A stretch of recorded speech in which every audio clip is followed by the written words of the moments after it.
Well, hello everybody. My name is Doreen Fulton, and I am a transformational author. And in Pebbles in the Pond, I am so delighted to be with these wonderful writers in this book and to share my story with you today. The chapter that I wrote in Pebbles in the Pond is entitled, Finally, an IEP from Mom. And you might be wondering what an IEP is. Well, an IEP that I have really embraced as of late is an individualized empowerment plan. And I feel as a mom, many of us feel like we're always being measured and our children are always competing. And it's just such a rat race. And, you know, I adopted all three of my children. And I thought with my master's degree in education, my major in counseling, that I was going to be the mom to be all moms. And I thought I had it all figured out. Well, long story short, I didn't know half of what my mother knew. And she, I don't think, knew as much as I wanted her to know. But life is a great teacher. Experience has taught me that I needed an empowerment plan. My children came to me at different stages of their lives. My first was born in a hospital where I sat right next to his birth mother. I saw him coming into the world. 2 days later, I brought this precious boy home with me, and I thought my life was complete. My husband and I just jumped for joy, and we thought we were going to be the super parents that we wanted to be. He grew up day by day, meeting every milestone. Again, validation. Doreen, you know what's the right way to do it. Your brother, your mom, your dad, they didn't know how to raise a child. You know all the answers. And so we're going along, and I'm working, and I'm mothering this child. I had a nice balance. I was traveling. I had an au pair.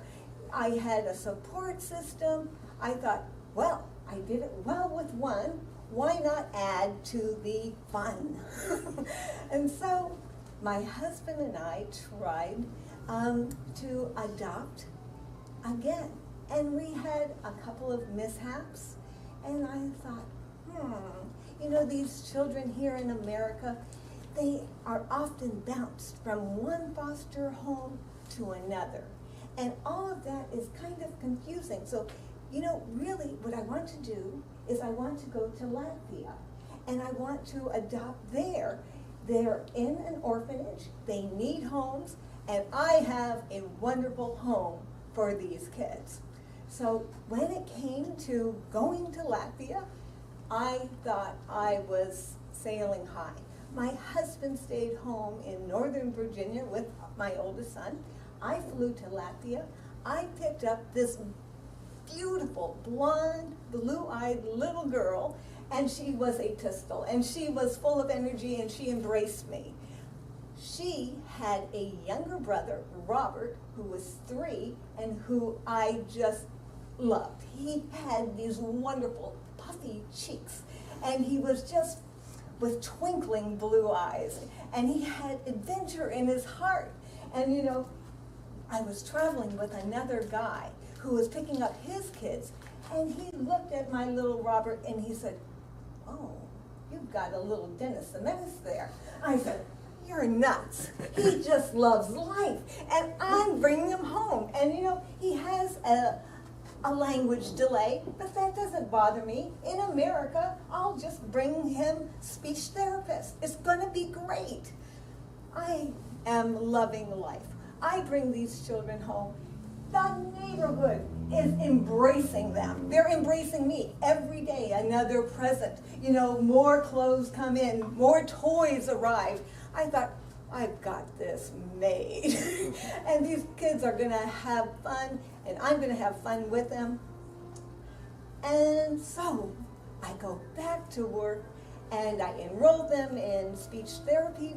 In my son's case, I enroll my daughter in kindergarten, and every other Friday I'm there at the school, and I'm seeing what great progress my daughter is making.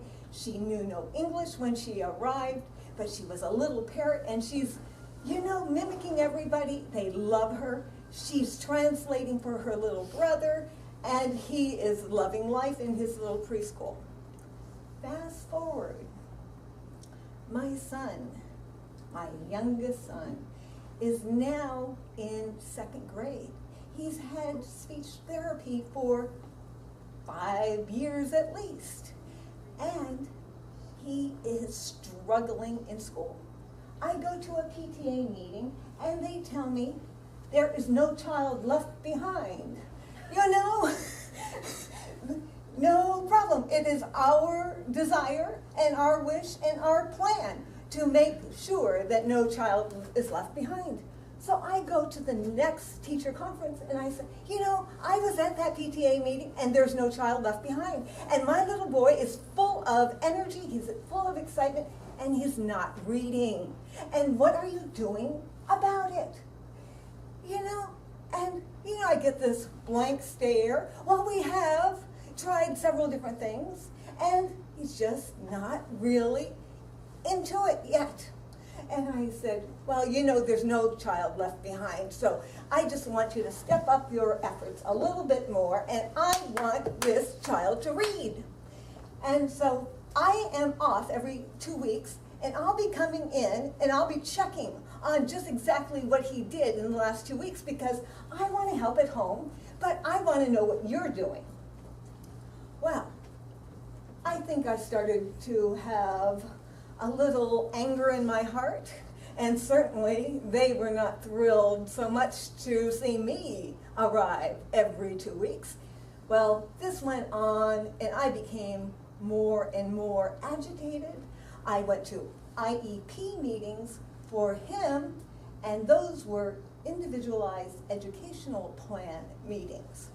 Well, I went and I brought my friends, my school psychologist friends, my counseling friends, and they were sitting around the table because I was surrounded by all of this educational staff. And they had answers, and I had answers, and they just weren't doing their job. Of course, I made no friends. My son really made no progress. I quickly realized that I really had no choice but to pull him out of public school, and I left with a huff and a puff, and I said, I'll be back, and I'll be, showing you what he can do once I get him the services that he needs.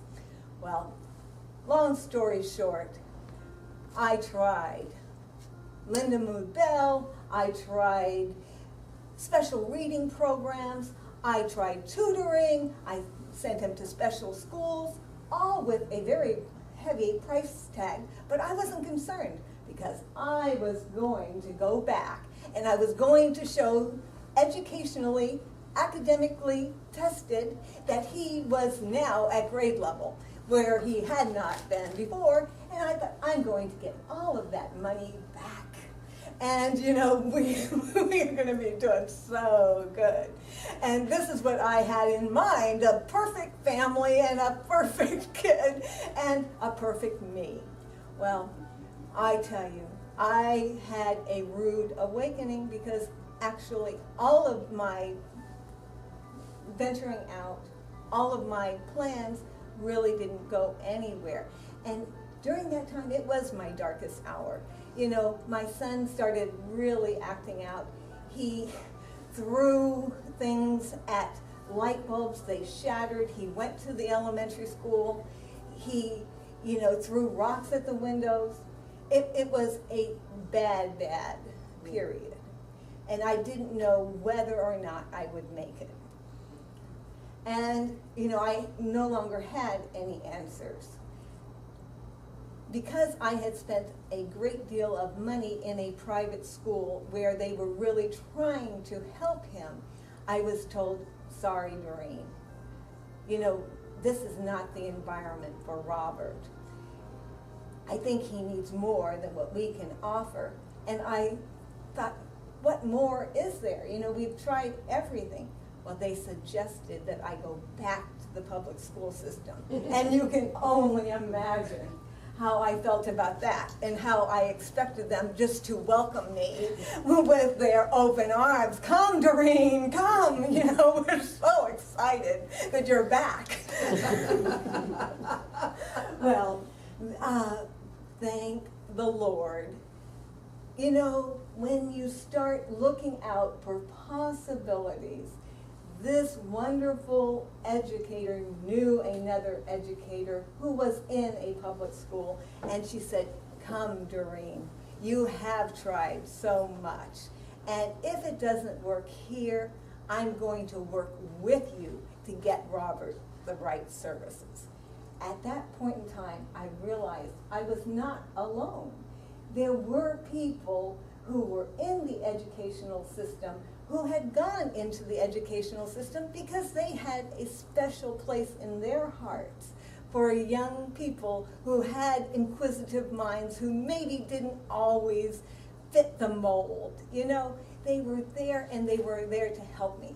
So, long story short, I found one person after another person after another person who in fact became my circle of support. I got feeling better. I knew what I could do. They knew what they could do.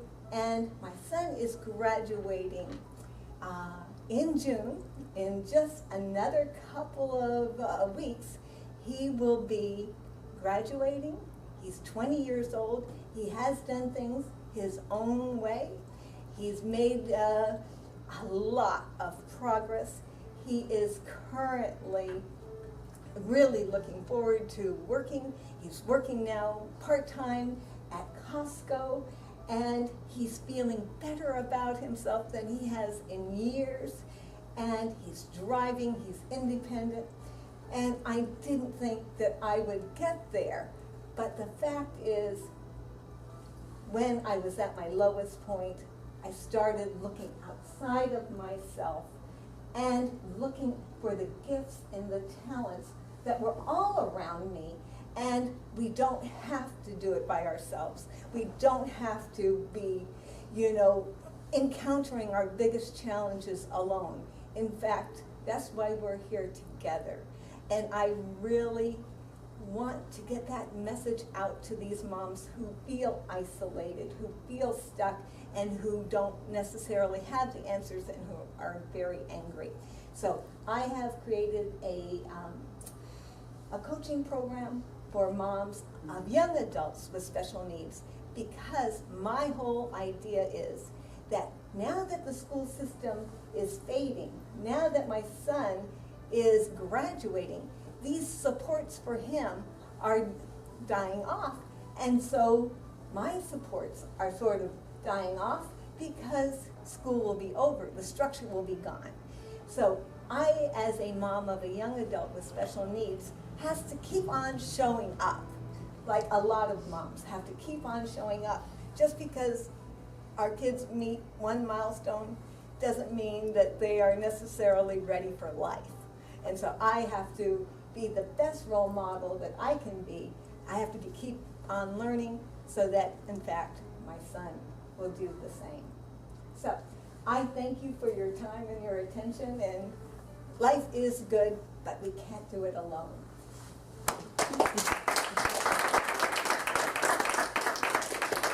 Thanks. So